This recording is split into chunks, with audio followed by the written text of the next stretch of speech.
është frymarrje. Ju lutemi qeveritar, jo të nderuar, po të gjitha ngjyrave na zbrisni nga supe të marrin frym. Prona është frym. Ju lutem na jepni atë që ne trashëgojmë. Ju du fort tanëve, tanë shqipnik, tanë shqiptarët e botës, ku do qofshin. Na janë largu fëmijët, nuk na njohin nipa e mesa, nuk din me fal shqip. A kuptoni, tanë bashkë ne mund bëjmë diçka të madhe.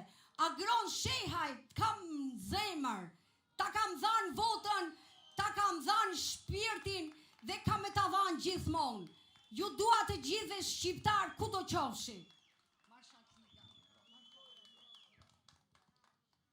Ta ngrenë dhe njërë zërin për pronën apo jo? Nuk ka nevojë ta prezantoj kolegun tim, kryetarin e partisë Mundësia, Agron Shehaj. Faleminderit. Mi mbrëma të gjithëve. Mi mbrëma dhe faleminderit që keni ardhur këtu. Faleminderit që keni ardhur në mbrojtje të qytetarëve shqiptar, të cilët vuajnë nga rrëmbimi i pronës. Është e pabesueshme se si në 2026 një parti politike duhet të organizojë në fakt për herë të parë një protest kundër rrëmbimit të pronës. Nuk jemi në 45-ën, kur pronat vidheshin nga komunistët. Nuk jemi në 91-shin, jemi në 2026-ën dhe prona vazhdon dhe vidhet. Dhe kjo është e papranueshme. Ju është vjedhur në fakt pronarve legjitim, ose më mirë, nuk ju është njohur kur. Por sot po ju vidhet prona edhe atyre që kanë certifikata pronësie.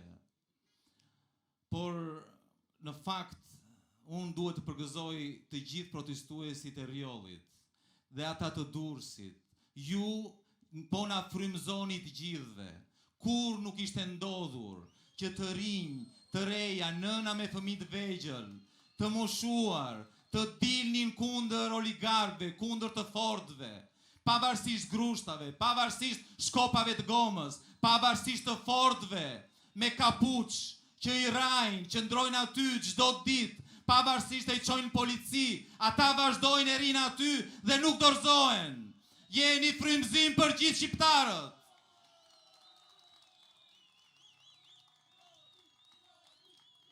Jam i bindur që do ja dilni. Ne na keni në krah, partin Mundësia e keni në krah.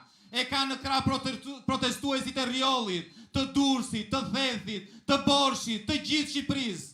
Për çështjen e pronës na keni në krah.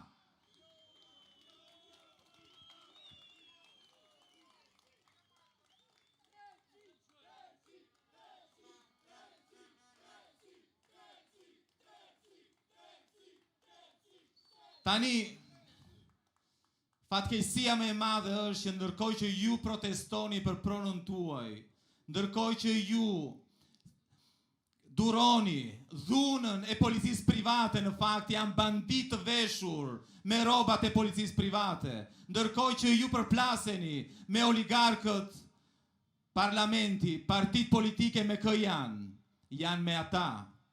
Janë me ata, kanë qenë me ata këto 35 vjet dhe nuk e hapin gojën. Dhe e dini pse nuk e hapin gojën. Jo vetëm se janë ortak, por sepse gënjen, kanë të gjithë, nuk ka rezort në jugun e Shqipërisë që nuk ka deputet, ministra, politikan, zyrtar me nga një vilë, sepse ju kanë shitur. Kjo është arsyeja. Dhe vazhdojnë dhe ju shesin. Tani vine na thonë që jo po ju nuk keni letra. Në fakt ju nuk keni letra sepse letrat nuk o kanë dhënë. Ju a kanë mohuar. Keni 35 vjet. Nuk ka shqiptar që nuk ka një histori dhimbje, një kalvar me çështjen e pronës. Nuk ka shqiptar që nuk ka arritur të ndërtoj këtu një të ardhme për veten dhe për fëmijët e tij, që nuk ka ikur jashtë, nuk ka emigrant që nuk e ka kokën pas për një çështje prone, një padrejtësie, që kur vjen këtu një javë apo 2 javë në vend që të rrimit të afërit, e kalon kohën me avokat edhe në vërzyrat e shtetit, ku e gënjejnë. Kjo ka ndodhur vazhdimisht. Dhe tani na vinë dhe na thonë, jo po letrat i ka ai që u ka vjedhur pronën juve. Po mirë, zotri, kur ty të vjen dikush që nuk është fare nga Rjolli, të thot, kam një certifikat me 150 hektar tokë në Rjoll. Ti nuk bën një pyetje, nuk e pyet veten, thua, po mirë, po si ku ke gjetur ti këtë? Po kur merr vesh që ky zotria na pas ka qenë dhe drejtori i hipotekës.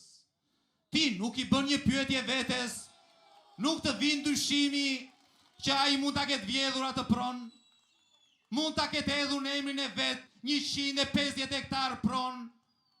Kë mendoni ju se gënjeni? Si mundesh të bësh një marrëveshje me dikë që qartësisht po bën një marrëveshje me një pronë që ka vjedhur? Ka vetëm një arsye pse e bëni, sepse po vidhni bashk. Kjo është arsyeja. Dhe mos na bëni për budallënj. Dhe mos bëni për budallënj qytetarët.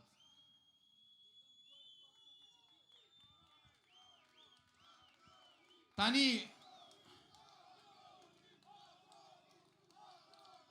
vina thonë pastaj dalin, nxjerrin analistët dhe gazetarë dhe opinionistët gjoja të na bindin që këta nuk janë protestues, këta nuk duan zhvillimin e Shqipërisë, nuk duan zhvillimin e turizmit, nuk duan që të ndërtojnë rezorte. Jo, mor, jo. Ne jemi për zhvillimin e Shqipërisë. Se nëse nuk janë, pikërisht pronarët janë për zhvillim, të gjithë ne duan zhvillim, po jo t'u vini pronarëve legjitim. Nuk mund të zhvilloni mi pronën e tjetrit.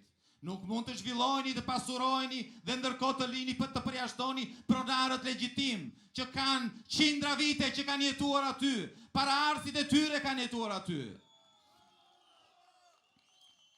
Ai zotria që thot jam pronar, se po shikoja se realisht jeni bërë frymëzim për gjithë Shqipërinë, për gjithë Shqipërinë. Po shikoja dikë një banor që tregonte pusin, thoshte ky është pusi ku unë kam marr ujë me kova, ju kujtohet, kush është pak i madh në mosh, e di shumë mirë se si merrej ujë në fshat, me pus. Ai zotria që thotë është pronari 150 hektarëve, ka pira i ndonjëherë ai pusi aty? Sepse e ka vjedhur atë pronë, sepse nuk ka lidhje me atë tokë.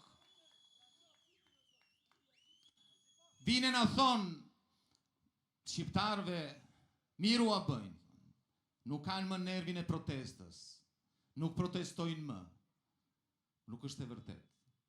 Ajo që po ndodh në Rjoll tregon që shqiptarët e kanë shpirtin e protestës, por duhet të protestojnë për diçka që ata intereson, duhet të protestojnë për padrejtësitë, ka padrejtësi gjithandej. Dhe nuk mund t'ju kërkojmë, hajdeni ju të protestoni për interesat e politikanëve, për pushtetin e politikanëve. Duhet i thërasim qytetarët të protestojnë për interesin e tyre. Do ta shikoni pastaj si protestojnë. I keni parë në Rjoll, po bëjnë historinë e protestave dhe do fitojnë. Me mbështetjen e gjithë shqiptarëve do fitojnë. Partin mundësia e ka në krah. Deri në fund do t'ja dalim. Faleminderit.